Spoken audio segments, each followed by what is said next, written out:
All right, we are live. If you guys want to see the full screen version, you can go to youtube.com/at Kent underscore HE.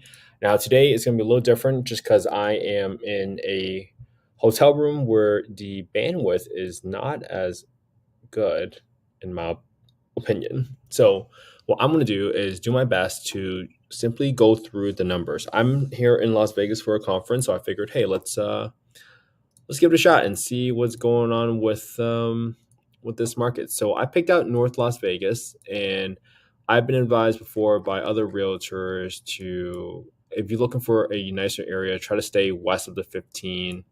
Um, Not saying like east of the 15 is bad, but I just kind of trust a realtor that I've talked to over there. So I'm gonna stay west of the 15 today, and look for a few homes that were underneath 300 grand, and there weren't that many homes right here.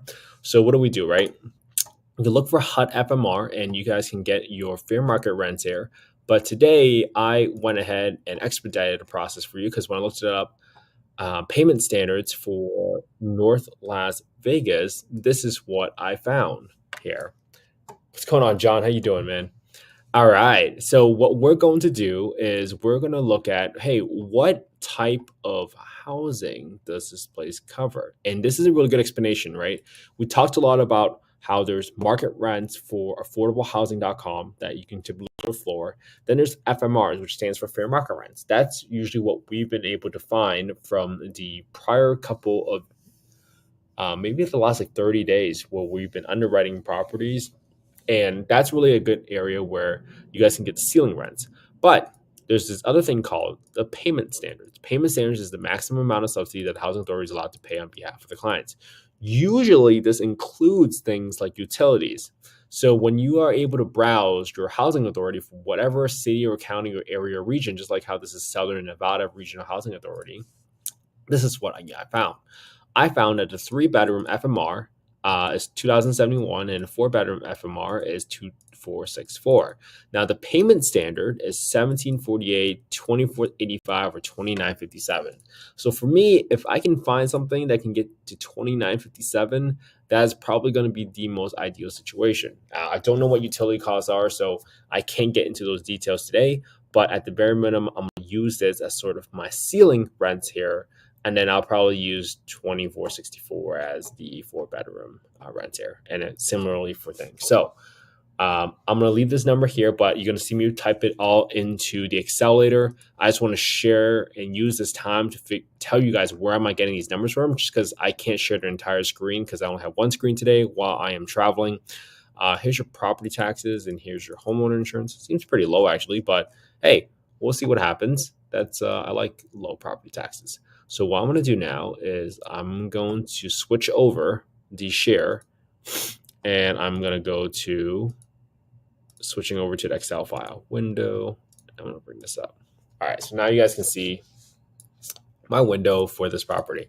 Now, when we look through the actual property, we thought it would probably be like a cosmetic rehab. And this was 725 Miller Ave. When we looked through that property, we thought, hey, the flooring's probably okay, but you probably need to paint everything.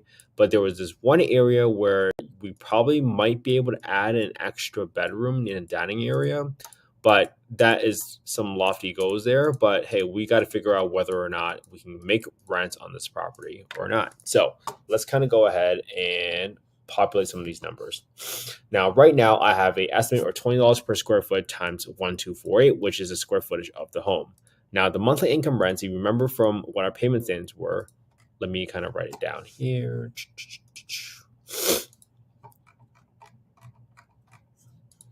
FMR for Southern Nevada.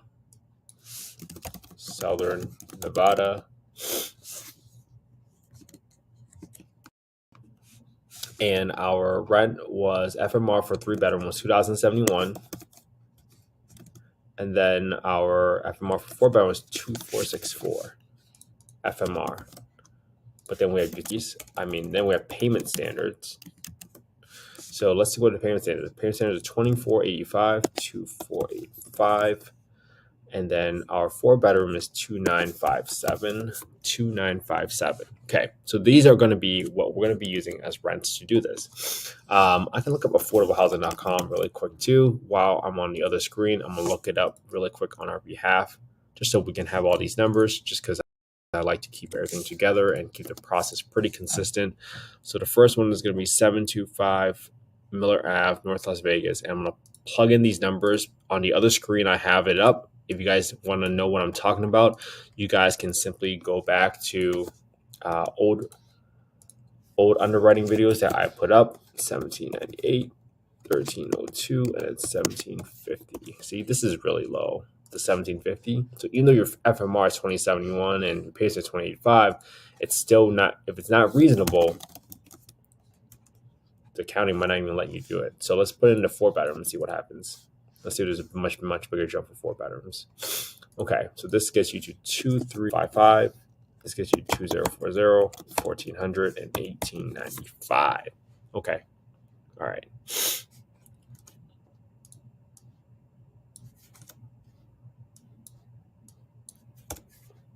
Let's go through this exercise. The property taxes, if you remember correctly, was,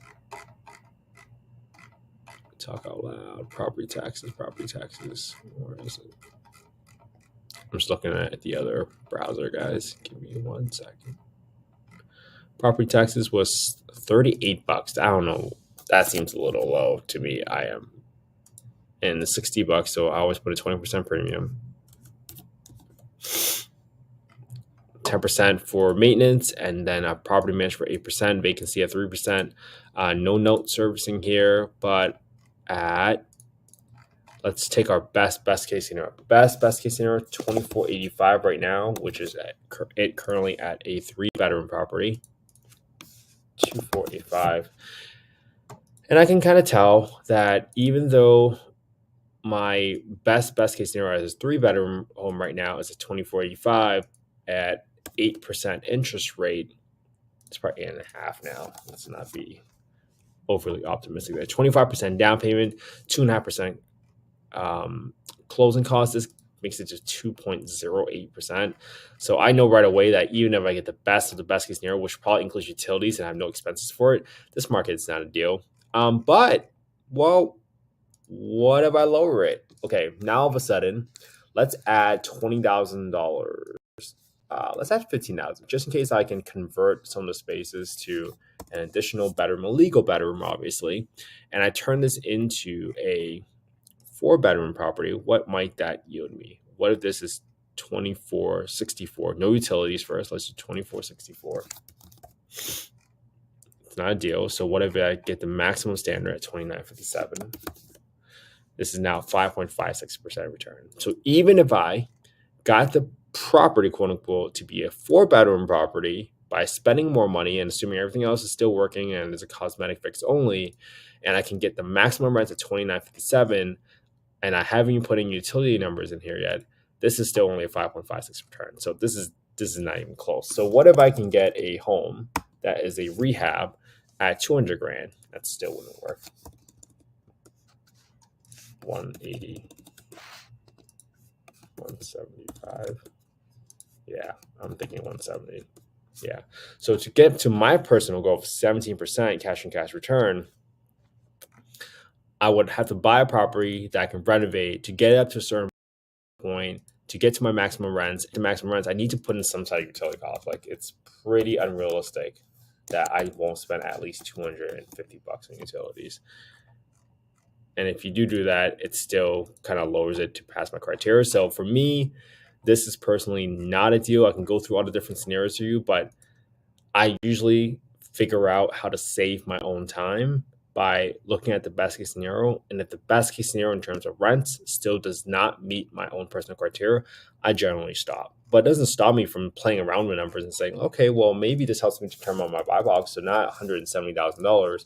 If my gross rent was 2,957, my cash flow now is going to be 995, and that is a 13% return.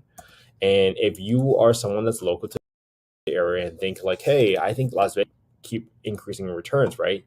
Maybe you might be okay with this. if you were able to get at 170, which is pretty far off from what the market price is. But you might say, hey, there's so much appreciation, so much growth, and as long as I'm breaking even or making a 10% return, I believe that the appreciation is going to be the ultimate play.